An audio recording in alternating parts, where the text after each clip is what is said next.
Hello everyone, and welcome to this evening's event, Checkout Choices.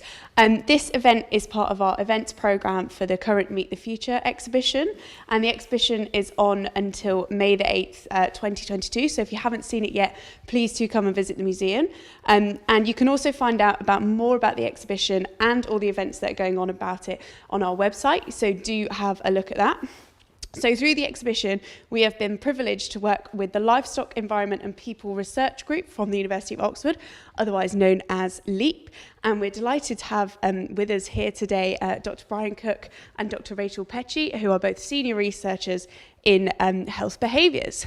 So today, they're going to be looking at consumer choice and how the latest research can be used to help consumers make more sustainable food choices. So this is our first hybrid event, so we have people here at the museum and online at home. So there will be time at the end for questions. So if you're online, please do pop them in the comments on YouTube. And if you're in person, please pop your hand up. But we will be handing over to Rachel and Brian. So thank you very much. Great, thanks very much. Welcome everyone. So we're going to be talking about things to do with consumer choice tonight, around healthy and sustainable diets, and some of the research that we and others have been doing around helping people make the healthier, sustainable diets that they want. So we know that it's been in the news a lot lately around food and the environment and climate change with COP26 and many other things, and a lot of people still haven't tuned in around the connection between food and the environment. A lot more people have, and it's causing some people some stress about what they should be doing around what they eat and what they choose and what other people should be doing. So we'll talk a bit about how consumer choice happens in terms of food retail and so on, but also what some of the research says about how we can help to nudge people towards more sustainable choices. So we've heard that our diets aren't quite where they need to be in terms of health or the environment. So this is a graphic from the UK National Food Strategy that came out earlier this year, pointing out that we need to be eating more fruits and vegetables, more fiber, and less of the high fat and sugar salt foods, and about 30% less meat as well. So in terms of being able to meet health and environmental goals, a lot of people are talking about how our diets need to be shifted along these lines. So we're going to be talking a lot tonight about meat because it does have a big environmental impact. As you can see in this chart here, when it comes to meat and dairy, so animal source foods in general, they tend to have a much bigger environmental impact compared to plant foods. There's one stat around when it comes to plant proteins, comparing animal protein to plant protein is about a 20 time bigger difference with animal protein in terms of environmental impact. So this chart shows, especially on the bottom, that the so-called ruminants, so beef and lamb, tend to have a much bigger environmental impact, even compared to other types of meat or other types of animal source foods. We know that we eat a lot more meat now than we used to. So here's a stat from starting in 1961, showing the types of meat that we ate in the UK back then, and then over 40 years or so, there was an increase. If you look at the same kind of chart from China or Brazil, you'll see a much bigger increase, and increase in the United States as well. And you'll notice also that there's a big change in the types of meat we're now eating, where a bit less red meat and a lot more poultry, especially chicken, that we've increased our consumption of over the last couple of generations. So this is going up to 2017. One of our researchers on our team, Christina Stewart, she published a paper not long ago where she looked at more recent information. So this is from the National Diet Nutrition Survey. So it's actually where people were recording their diets, kind of the best picture we have of what people are eating in the UK. So if you look in this decade of 2008 to 2018-19, you'll see that there actually has been a bit of a reduction in the meat that we're eating in the UK when it comes to per person per day. So we were at about 103 grams back in 2008, down to 86 in 2018. So it turns out to be around a 17% reduction in overall meat consumption per person.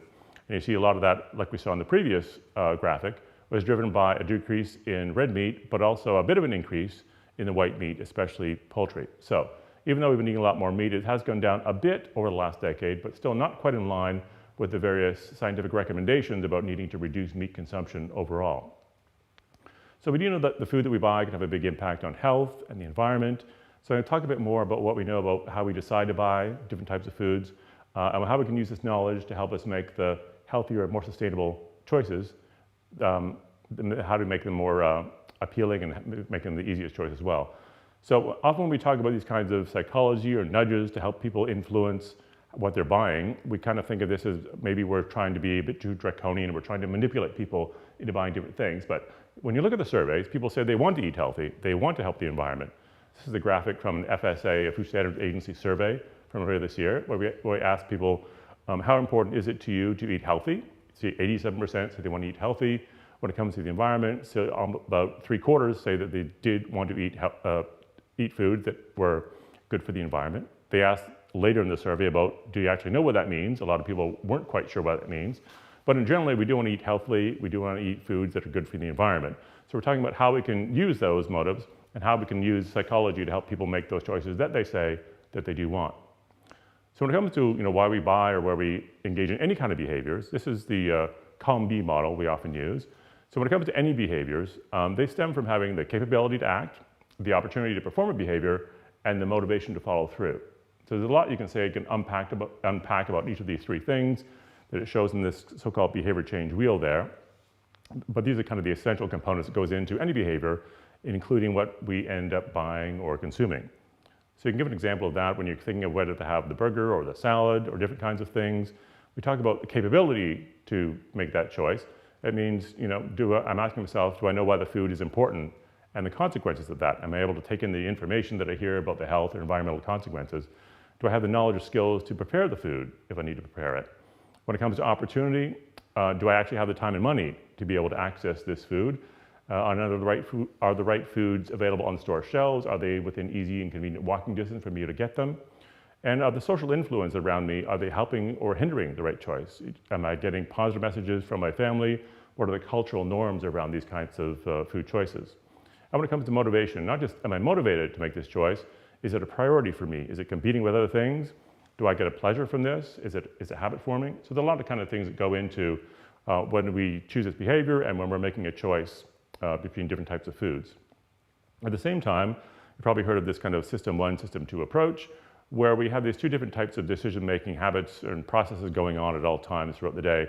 So we tend to think rationally, but also we're on autopilot a lot of the time as well. So the so-called system 1 is this kind of unconscious and automatic approach to decision-making based on shortcuts. A lot of habitual things fit into this. And when it comes to system 2, this is more conscious and rational decision-making where we're taking in information, thinking about our long-term goals and evaluating that. So we can often think that system 2 is where you want to be, that's where we get everything right, but often we don't get it right when it comes to system 2, and system 1 is actually very helpful. So both of these are both right and wrong at different times, and they're always interacting all the time, but there are two different ways that we're making decisions throughout the day, including about how we make food decisions. We also know that the food environment has a big influence on the kind of purchasing decisions we make. We often talk about the choice architecture, how the environment within which the choices are made is constructed could have a big impact on what we choose to purchase. So here's an example, just a design of a supermarket.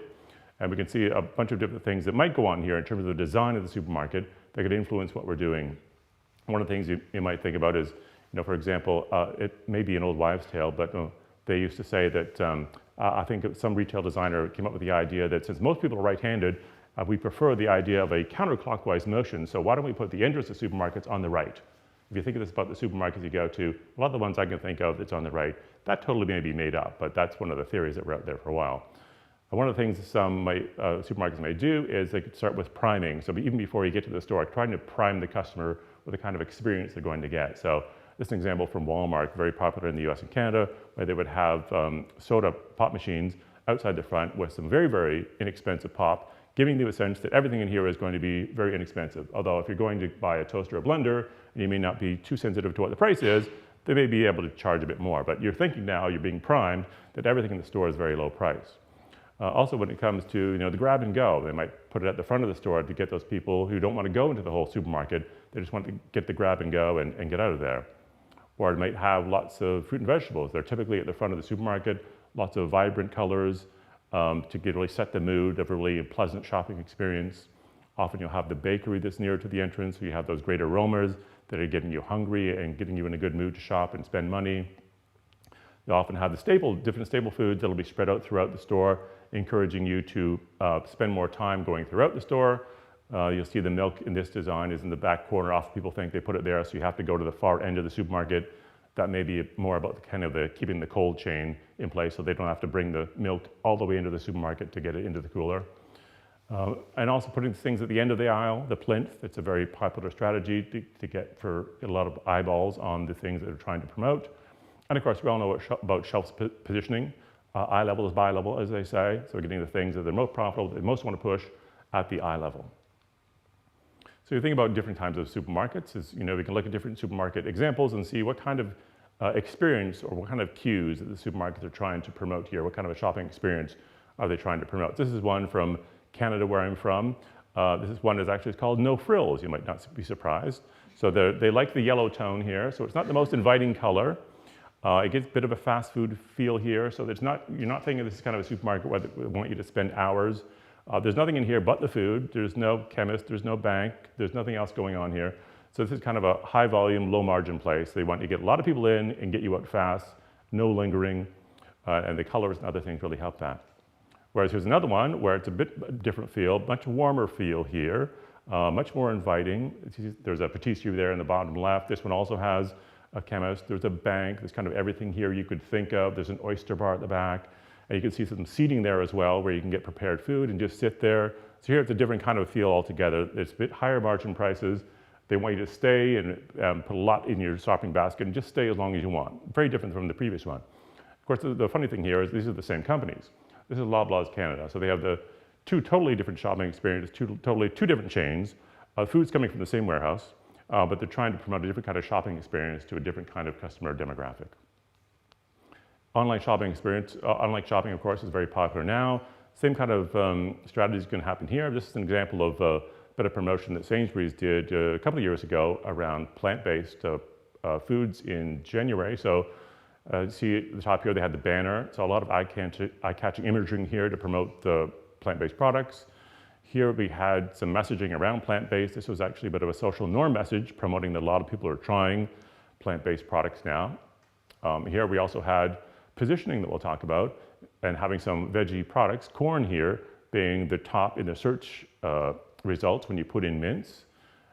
We also had pricing here. So the mince was about 10p cheaper than the beef mince. So we're using some pricing strategies as well. We've got some reviews in the bottom, which can sometimes backfire since a lot of people don't like a lot of different things and leave nasty reviews. And over here on Sainsbury's, they have the dietary profile where you can log in and get feedback about whether a certain type of food doesn't fit your dietary profile. But you could also put in, for example, environmental impact there. You could have a budget that people could set at the start of their shopping so they don't go above a certain environmental impact of what they're shopping. So what can the research tell us about promoting environmentally sustainable food purchases? So here's one example of what we call about default positioning. So what would happen if you move the meat-free products to the meat aisle? So traditionally in supermarkets, we would have veggie sausages and veggie burgers in the vegetarian aisle. And often it's a barrier for people who are not vegetarians or vegans to go and get those things. So if we don't identify ourselves as vegetarian and vegan, then we think, I'm not going to that area. What would I possibly want to do in that area? What kind of products would I get? So if you move those things into the meat aisle, what would happen? This is a picture from Sainsbury's where we worked with them on a study in 2019 to move about 26 different types of meat-free products into the meat aisle in 20 stores. Then we compared over time the results of the sales with some control stores where we didn't move them. And we found that the meat-free products, the sales went up in the control stores where we didn't move them, 60%, and they went up 31% in this kind of store where we moved it into the meat aisle. So it obviously had a big impact in increasing the sales of meat-free products by moving them into the meat aisle. It didn't, in fact, in this particular study, make a difference on the meat consumption, or the meat purchasing. So I'm not entirely sure what happened there. So it was great for the meat-free sales, but it didn't actually reduce the meat sales, at least in this study. So also looking at placement, we can look at some examples that have been done on menus. So putting a vegetarian option at the top of the menu, like the one on the left here, where the vegetarian options are both integrated into the menu, and it's also the vegetarian option is at the top of the menu as well. Whereas on the menu on the right, we have it kind of segregated like you would in the supermarket in the vegetarian section. So this particular study, there's been many of those, particular study of just an online virtual setting. So people weren't actually getting the food, they were just selecting what kind of a meal they would like. But when they randomized people to different conditions, they found that the one on the right, only 6% of people chose the veggie option at the bottom. And the one on the left, 13% chose the veggie when it was integrated and shown at the top. So they also added a chef's recommendation to that menu on the left. and that bumped it even a bit more to 15% of people. So again, we kind of go with the flow, so whatever you put at the top of the menu can really help promote that kind of a choice. Another kind of idea, this is actually from one study from the Netherlands where they, again, it's a virtual study where people weren't ordering real food, but they tried the idea of kind of adding friction to the meat option by just making it an add-on. So you weren't going to be charged more for the meat, but everything on the menu was vegetarian and at the bottom you could just say, oh, and I also want to put some meat on that. And when they did that, they did find that more people were likely to buy a vegetarian option when it was meat, it was an add-on, than if it was just meat incorporated to the menu as you would usually expect. Also, we know that have creative naming of meat-free products can be quite successful in terms of increasing the take-up and preference for meat-free products. So this at the top is some research that was done by World Resources Institute and the Better Buying Lab in Sainsbury's cafeterias, where they renamed a lot of the meat-free products to add a bit more of an indulgence and creative naming. So instead of having the meat-free sausage and mash, it was a Cumberland Spice veggie sausage and mash. This was one of the big winners where the sales of that product went up quite a bit compared to the more descriptive name. So looking at that kind of research, we see that if you focus on provenance, kind of where the food comes from, if you focus on flavor, the feel, kind of the experience, have more indulgent names, it can be quite effective at increasing the sales of meat-free products. And what we've learned is generally you want to avoid things like meat-free, vegetarian, vegan. If you're trying to promote to a mass audience, obviously if trying to promote to vegans and so on, that may work. But those kind of descriptive things tend not to work very well. There's another interesting study from Stanford where they tried this with different types of vegetables in a cafeteria. So over one term, they randomly selected different types of vegetables and then they assigned that vegetable on that day to one of 4 different types of product names. So they had an indulgent name, for example, for carrots, so the twisted citrus glazed carrots. They had a just simple one of carrots. They had a health restrictive one of carrots low in fat and salt, or a health protective one, carrots high in vitamin A. So as we can guess, the first one was the winner. It was much more popular. Then you need to guess which of the other 3 were the second most popular. And the second one was simply the carrots. People preferred that if they didn't go for the indulgent one. So then we're left with kind of the health protective one or the health promoting one. And the big loser was the health restrictive one. So you can imagine, again, when we're going to a dining experience, we want to think about the taste, the enjoyment, and pleasure. Great that we can say it's high in vitamin A, but the last thing we want to think about often is it's low in this, things that are going to hurt me. It doesn't tell me anything about the experience, the indulgence, those kind of things. So actually, when you compare the carrots low in fat and salt with the indulgent name, the indulgent one actually was 41% more customers chose that one compared to the other one. So we know that also social norms are a key area, and a lot of our research probably needs to go into this. It's a complicated area, but we know we are influenced by trends and what other people are doing. So this is again another study around meat consumption, actually came out of Stanford as well. So this one looked at promoting as social norm messages on the purchasing screen at a cafeteria. So you can't quite see it up there, the text at the top there, but it has to do with a lot of people are buying more veggie options now, but below that it says something along the lines of, but we still have a lot of different things for all kinds of appetites on the menu. So when they tried this kind of approach, they saw a small increase in the veggie purchases, the veggie selection, by adding this kind of social norm message. They tried the very same message on a menu in a more of a, I guess a high-end dining experience in the evening. And they actually found the opposite, where they had about 3% fewer people were selecting the veggie options here. The idea being that, when you're thinking about social norm messages, you need to make sure that when you have the message and you're saying this is what others are doing, you need to make sure that the other people that you're talking about are people who your customers actually identify with. So it may be a couple things happening here. It could be that when you're going out to a nice dining experience in the evening, you've got a babysitter, it's a big event, you don't want to have the salad. This is when you have the steak. I'll have the salad at home and those kind of things. But when I'm going out this time, once a month, I'll have the steak. The other thing, again, is the people who are dining in these kind of things may not be interested in what others are doing. They may be only interested in what their specific kind of reference group is doing. So when it comes to promoting social norms around meat consumption especially, you need to think about the reference group. It needs to be meaningful to the people you're trying to influence. You need to make, obviously, the message noticeable and relevant. It could be that the sign that they had in the one on the left there wasn't as noticeable. It could be. And also the message, you need to be careful that it's not seen as coercive. people are saying that you really need to do this. So you need to be careful about how you test that kind of message. So I think that's where I'm going to end it here, and I'm going to move on to Rachel, who's going to tell us more about some of the research that she's been doing on Ecolabels and others. Great, thank you very much. Cool. Yeah, so I'm basically going to kind of give an overview more of 3 areas of research that we as a team have been focusing a bit more on. So the first one I'm going to be talking a bit about today is eco-labels. So just to start off with a bit of what is an eco-label, there's a whole kind of mishmash of things out there that could be described as eco-labels. There's, on the slide here, various different things that you may see on products, all of which kind of require slightly different certification, might mean one thing in one context or another, and none of which really that help in terms of being a comparator we can use across products particularly.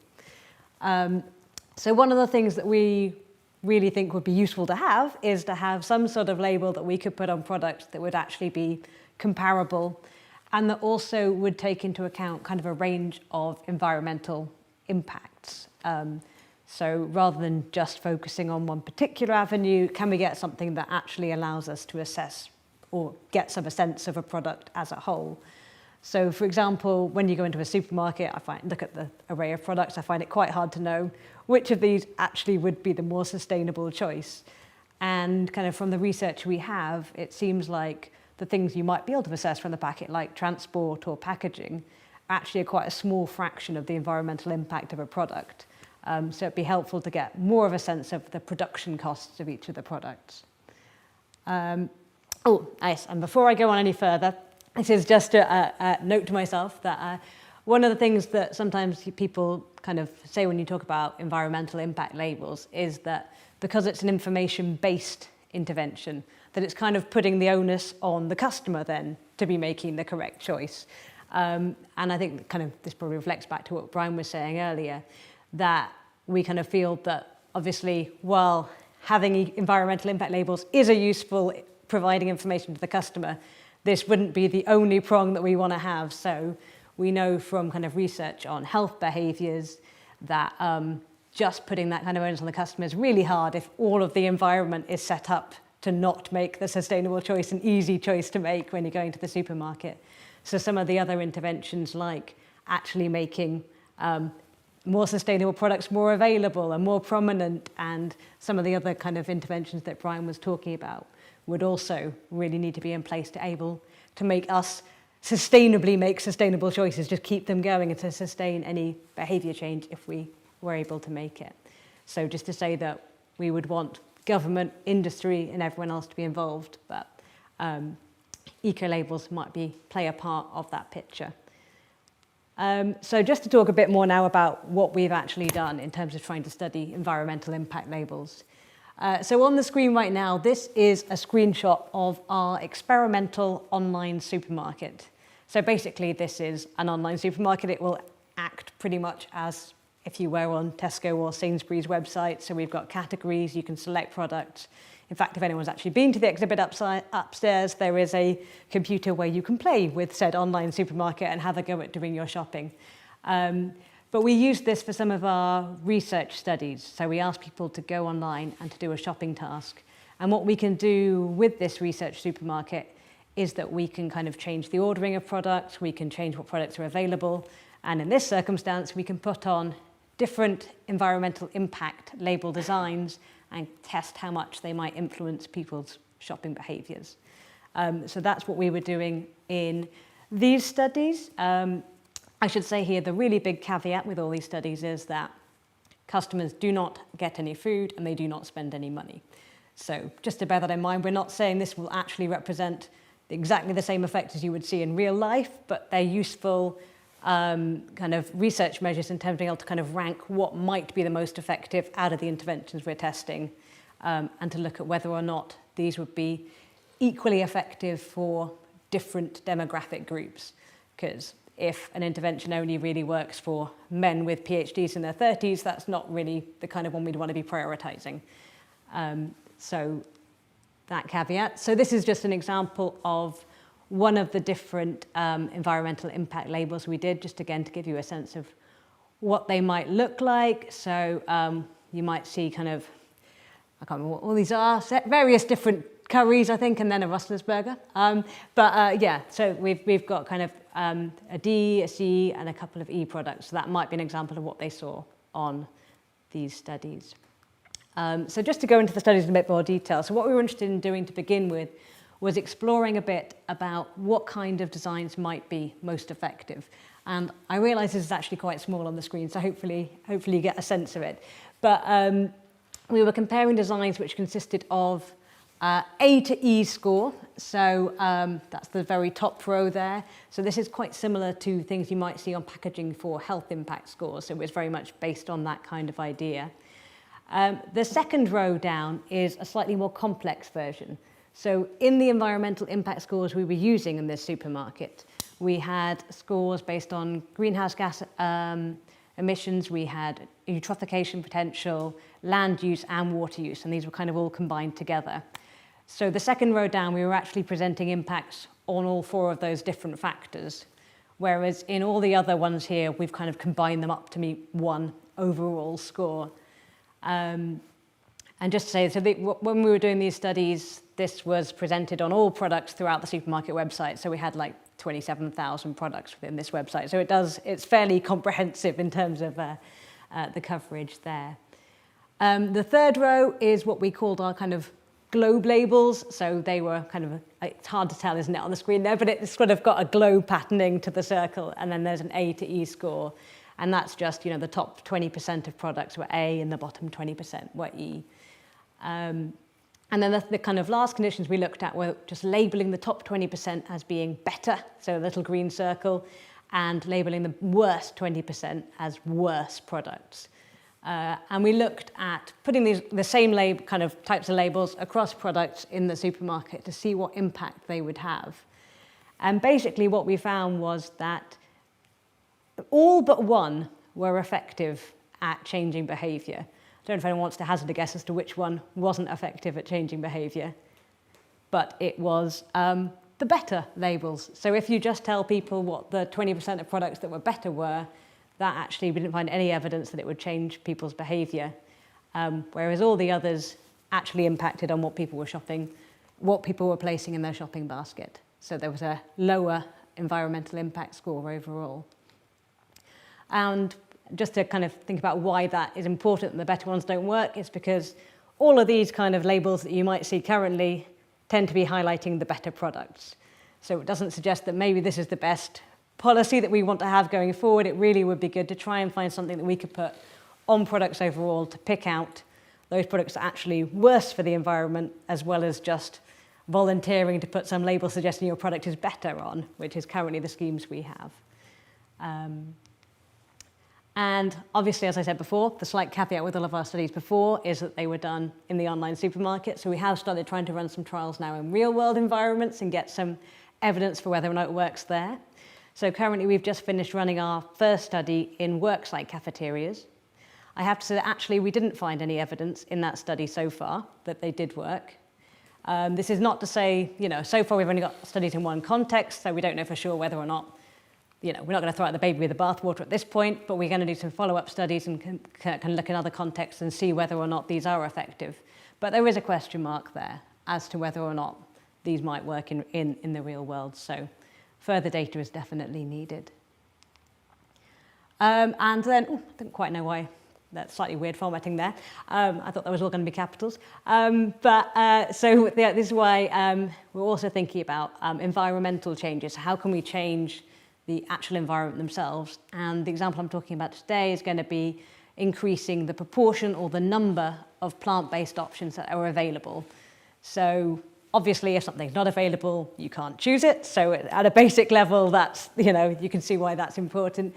But I think as well as that, availability of plant-based products has other impacts.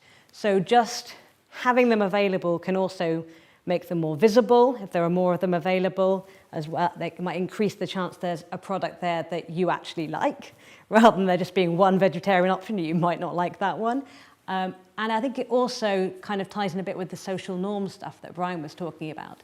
If you arrive and there's one vegetarian thing hidden in the corner and the rest of it's dedicated to meat, versus if you arrive and there are you know, a myriad of vegetarian options available, you can infer about what other people are choosing and what the kind of norm choice is in that scenario. So availability could actually be having impacts beyond just making them available in itself, if that makes sense. So we've done yet more online studies. So I know, you know, again, same caveats apply that these are online, but these are a useful research tool for us in that we can then look at the kind of bigger samples. It gives us that opportunity to look at differences by demographics, as I talked about before. So they're a good initial step for us to look at whether or not this might work in principle. Because effects in these really controlled studies where we can do inline, if it shows an effect there, it might show effect in a field study. If it doesn't even show an effect online, it probably isn't worth moving on to the more complicated next step. So usually our first step. So for this one, we basically ran a study where we presented people with a scenario where they were choosing a menu from a menu in a worksite cafeteria, similar to our real world studies that we did before, where there were 4 choices, and we offered them a choice that was either 25% meat-free options, 50% meat-free options, and 75% meat-free options. And what we found was that if it was 25% meat-free, 12% of people chose the meat-free option, and that rose to 48% choosing the meat-free option if there was 75% meat-free options available. So you can see that obviously there is meat options are preferred, and we kind of know that in general from other things, but actually this is quite a powerful effect of altering the availability. And you'll be glad to know we do actually have some real world data. So this is, the data on this graph is from a study we conducted in a university cafeteria in Oxford, where we switched the availability of plant-based options from having 2 meat and 1 meat-free option available to 2 meat-free and 1 meat option available. And you can see there's quite a nice little dip there, where that line going down is where the intervention came in. So you can see that prior to the intervention, there were about 60% of people were choosing the meat option, and after it fell to about 40% choosing the meat option. So obviously it was quite a big change in availability, and it did lead to quite a substantial change in what was being ordered. That is, you know, I guess not a representative sample, university staff and students. We do again have done some work in looking at worksite cafeterias and changes in availability. And we did show again that a much smaller change in availability occurred in those worksite cafeterias, about a 5% change in availability.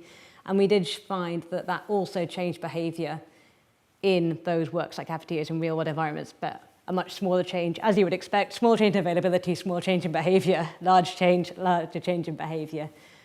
So just to say that does seem like a promising intervention.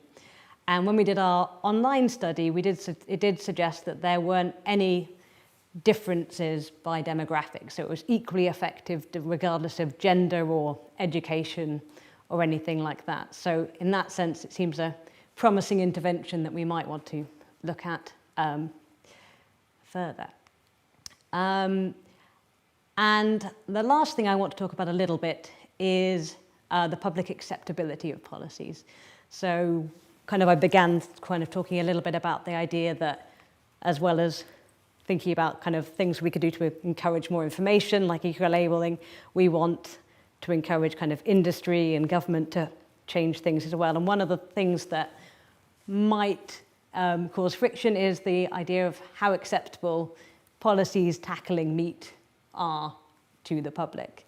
And we know that from previous research that even amongst the actions you can take to try and target climate change and environmental impacts, that changing diet is really quite unpopular.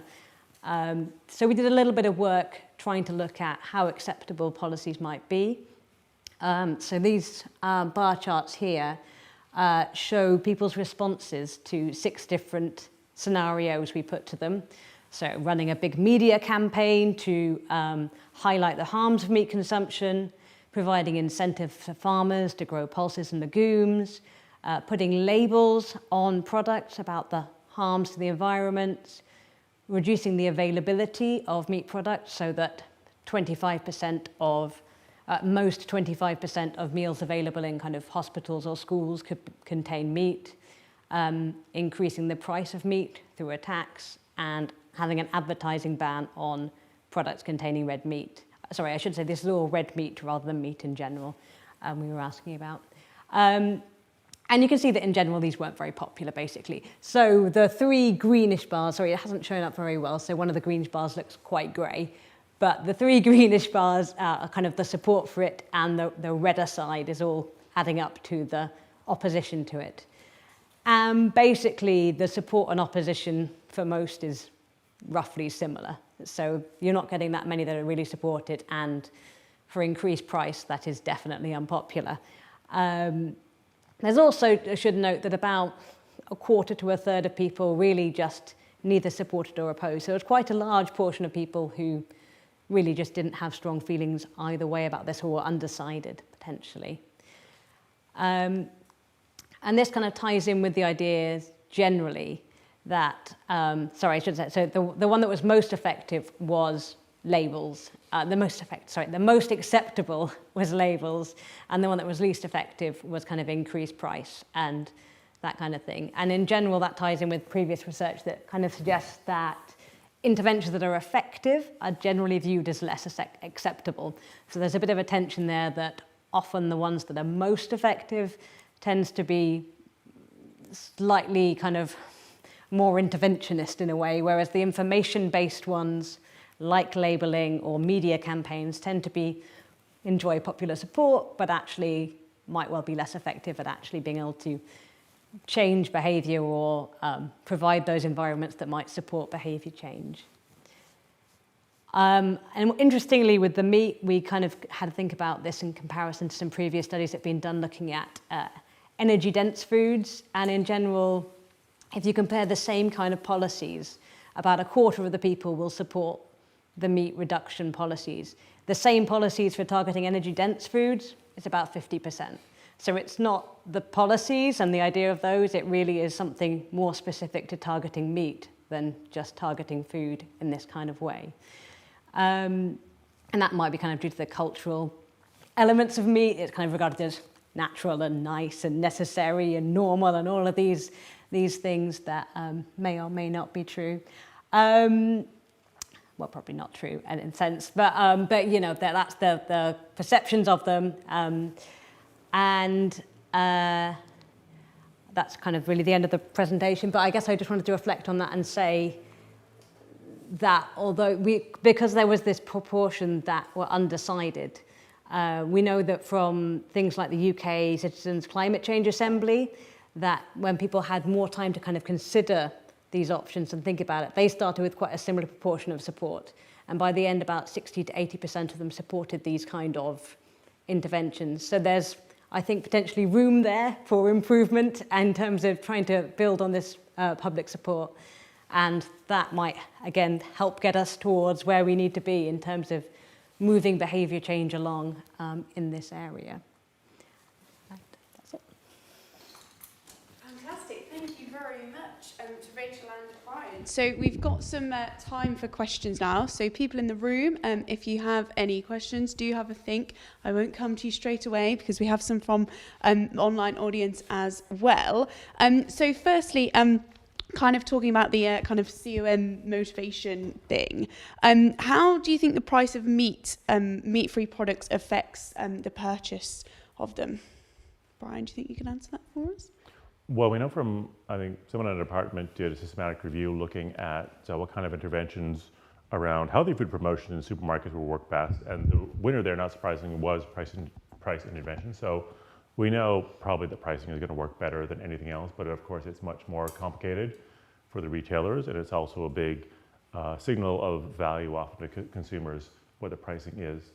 But I know, Tesco, for example, reduced the price of some of their meat-free products recently. They're trying to promote more of that. So I think reducing the price, obviously, at least having it competitive to meat products would be a big thing that would definitely work. Yeah. So is that reduction of price of meat-free rather than the increase of meat products? Would you say? Yeah. We know that would work as well, for sure, increasing the price of meat products, but obviously doing that and getting retailers or governments to mandate that would be, a huge issue. People are not, as Rachel saw in her analysis, is not very popular at all. So reducing the meat-free prices would be effective.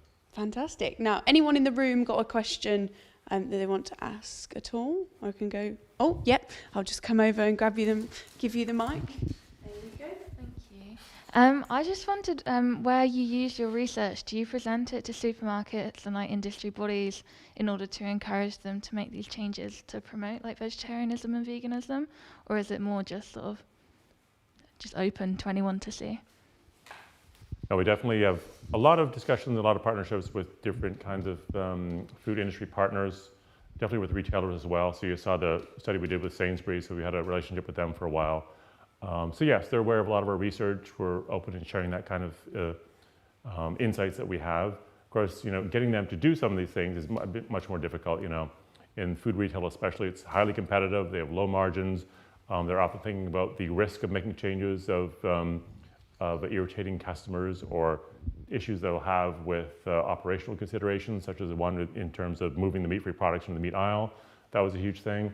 So definitely very open to it, but they're very, very big ships in the food system. So getting them to turn and to do these kinds of things is difficult, but you're seeing a lot of them, especially Tesco and Sainsbury's are doing a lot now around meat-free. So it is happening, but it's not kind of an overnight thing to get them to hear about our lovely results and then go and change things overnight.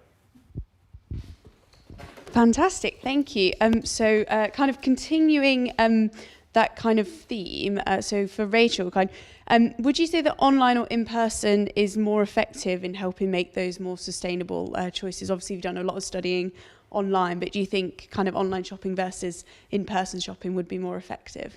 That's a really interesting point, actually. I think that online shopping is definitely getting more popular, and it's definitely an arena where you could do things. I think there are different influences that will be more effective, probably in different areas. I mean, you definitely can make products more prominent online as well. You can kind of put them at the top of the page, because we also know that people don't tend to, if you're just looking for something, you might end up on the first page, and if it's there, you don't keep scrolling.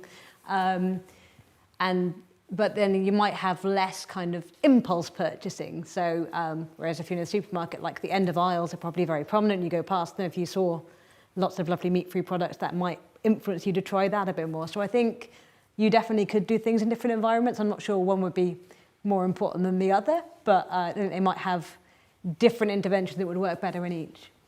No, fantastic. Any other questions from the in-person audience at all? Yeah, let me just come over. Thanks. I was wondering about when you talk about introducing more meat-free meals at work, have you ever done any studies to see whether that changes habits of how people then cook at home, or does it have the opposite effect whereby people have a vegetarian lunch and then compensate by eating more meat at home? That's a really interesting question, and we haven't actually done that yet. It's still fairly early days. We're hoping to get a study set up where we look at kind of a more stringent measure of availability in works like cafeterias, and that would be interesting to try and follow up on. Is there any kind of, as you say, like unintended consequences where actually they feel, I've done my bit now by choosing a vegetarian meal at lunchtime, therefore I'll go all out in the evening. It would definitely be worth looking into that a bit more. Brilliant. So kind of continuing with the Ecolabels, do they, if you want to talk a little bit more about kind of what impacts go into them, so do they take into consideration kind of transport, the packaging of the food, or is it just the food itself? It's just the food itself, really. So I think I can't remember the figures now, but the transport and packaging actually is quite a small fraction of the environmental impact. Usually. Yeah, 6%. Mm-hmm. So in that, so the Ecolabels themselves were largely focused on production. Correct me if I'm wrong. Well, so they're based on life cycle assessment. So it's looking at kind of the farm to retail process. So it does include those kinds of things. But again, we often used to think about food miles, that being the big thing. But when you look at transportation costs now and how it's done at scale, the environmental impact is quite small when you look at it in a per product basis. So it only accounts for on average, about 6% of the overall environmental impact.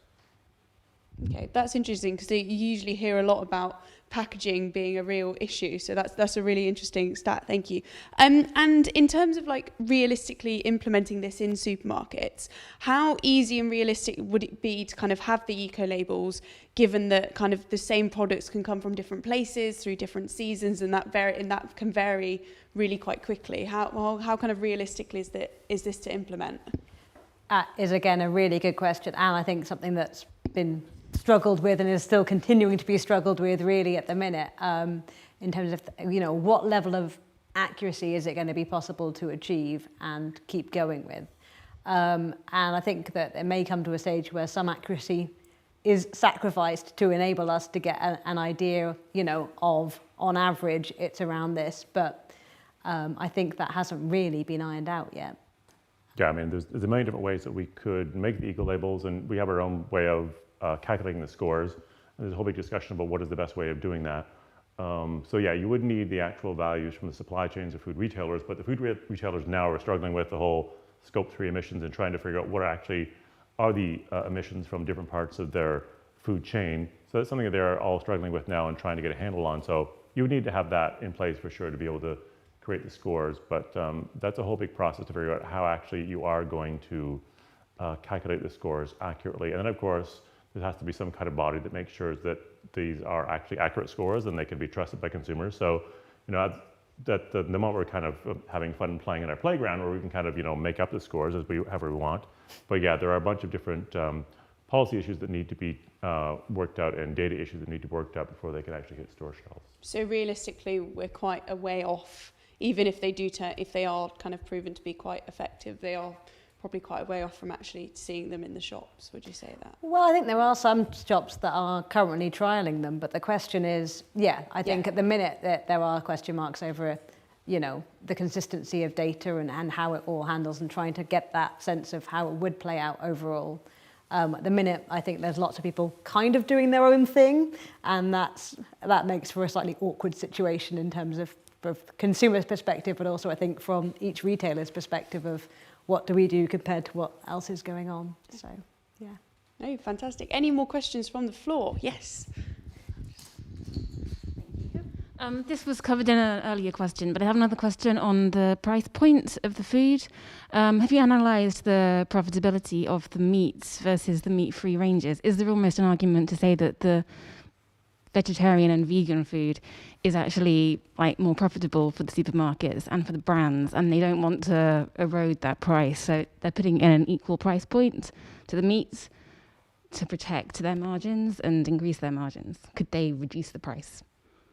That's an interesting one. I don't actually know what the profit margin on meat-free versus meat is. I mean, meat-free kind of covers such a wealth of things, really. I suppose it probably varies quite a lot as well. Mm-hmm. Yeah, so from what we've seen in doing our work is, yeah, there are better margins on the meat-free when you're talking about the meat-free sausages, meat-free burgers. The ingredients are cheaper, and there's the big saving is around less waste. So yeah, I've seen where the margins are actually much better on those ones. But at the end of the day, still, even though a lot more people are trying these products, still for every pound that's spent on meat-free sausages or burgers, there are 15 that are spent on the meat. So it's still a rather small amount, but the margins are better, yeah. So there is some room there for, I think, for them to reduce the prices. Any other questions from the floor? No? No? Okay. So can you just talk a little bit more about the kind of relationship between the health and the environmental impacts as motivating factors for reducing meat consumption? How do kind of consumers balance up those two things? So we did some focus groups early on in our project, talking to people who had reduced their meat consumption and people who hadn't, and found that their biggest motivator was around health, which is a bit interesting because when you look at the health and meat research is not as clear-cut as the environment and meat research, but that's been the biggest motivator for people. A lot more people are, I think, now are thinking about the environment and so on. But when people talked about the reasons for reducing the meat consumption, health was number one, then people talked about animal welfare, kind of food system justice, those kind of things. And then at the time that we did this a couple of years ago, environment was way at the bottom. People weren't thinking about that so much. So health obviously is, you can think about why it's an obvious motivator. It's affecting me. If it's going to make me sick, I'm going to try to not do it. But we have this problem, of course, with the environment and climate change, is that it's a big, long-term, abstract societal thing. And we'll let Rachel deal with that. I don't have to deal with that. I can keep eating my meat. So it's really difficult to personalize that kind of a thing. So I think it's more and more people are thinking about it, but it's still, I think health is the number one thing why people are thinking about that. Yeah, definitely is trending up. I think just to add on to that, like on our acceptability survey, thinking about, policies to reduce red meat consumption, we actually did a manipulation where for some people we told them these policies to be considered to help health, reduce colorectal cancer and cardiovascular disease. And for some people we told them these are to do with helping the environment and trying to reduce greenhouse gas emissions. Made no difference in terms of acceptability of the policies, however you framed it, either of those frames. That's really interesting, thank you. And another question, so in terms of the eco-labels, is there a possibility of perhaps using them in terms of restaurants for calculating the environmental impact of meals rather than particular products and ingredients? Is that somewhere that could be explored, or is that something that you're doing as a group? Yeah, so we could, in theory, if we know what goes into a meal and how it's made and things, yes, they could definitely have an environmental impact label, and that could be calculated. Yeah, so for the trials we're doing with worksite cafeterias with Compass, that's what we did there. Those are all meals. So we had other researchers on LEAP, Mike Clark especially, who's been has the data around life cycle assessments, and we give him the ingredients for the various meals, and he's able to create the environmental impact scores for the meals as well. Yep, so that's actually something that we're trialling in our cafe upstairs. So if you ever visit the museum, do have a look, and it's definitely affected me. I've stopped buying the chocolate cake. I now buy the flapjack, which is an A instead of a D, so that's all very good. Any other questions from the floor at all? No? Okay, so we'll go for a kind of final question that I've got here. It's a bit of a philosophical, far-thinking question. But where do you think we will be in 20 years' time in this area? No, sorry. I'm fairly optimistic that we will be able to steadily change behaviour. We know that behaviour change is hard, but I think that there is motivation there, and I think there will gradually be a change in the social norms. We already kind of have been changing norms in terms of meat-free behaviour over the last. Meat-free behaviour, that sounds really odd. People engaging more with choosing meat-free options over the last 20 years or so. I'm hoping we can accelerate that change, but I imagine that will be a trend that continues. Whether it's a trend that continues speedily enough for our aims in terms of net zero, I really couldn't say. Yeah, I would agree. I think the shift in norms around meat and meat-free consumption, I think, will be very different in 20 years' time. I don't think it'd be as much of a stigma around that, especially with the younger generations. And I think we'll have a lot more diverse range of meat-free options available. Right now, we're kind of in that first generation of meat-free options where everything is kind of soy or pea protein or seitan we were talking about, or other things where they're kind of just these kind of globs of plant protein that they then dress up with different kinds of things to make them look like nice foods. So consumers are really demanding a more natural approach to that. They don't like to see these meat-free products seem so highly processed. So I think there'll be whole new generations of that. And the big question is around the whole cell meat or lab meat or cultivated meat from labs. Will that actually materialize or not? There's been tons of money put into that, tons of startups who talk about by the end of this year, the end of the next year, this will be on the store shelf, but we don't quite see it. So I think there's some questions about whether that's actually going to be materialize and be widely available at a competitive price. If it is, it could be a massive game changer. But if not, then we'll have to rely on other ideas. Brilliant, thank you. We've had a final question pop up. But the online supermarket that's in the exhibition and that you've been trialling with people, is that available online for anybody to have a look at, or is it? If you email me, I can give you the link for that. We haven't figured out ourselves yet what we're doing with that, but it is a web-based tool. We just haven't made that publicly available so it's yet. not public available. Yeah. So if you want to use it, you'll have to come to the museum and have a look at it. But it is very fun to use, so that's good. So any final questions before we wrap up or anything? No. Well, all I can say is thank you very much to Rachel and Brian for talking to us. Thank you very much for the audience here at the museum, and thank you to everyone at home for watching. And we'll leave it there and say goodnight and have a great rest of your evening. Thank you. Thanks.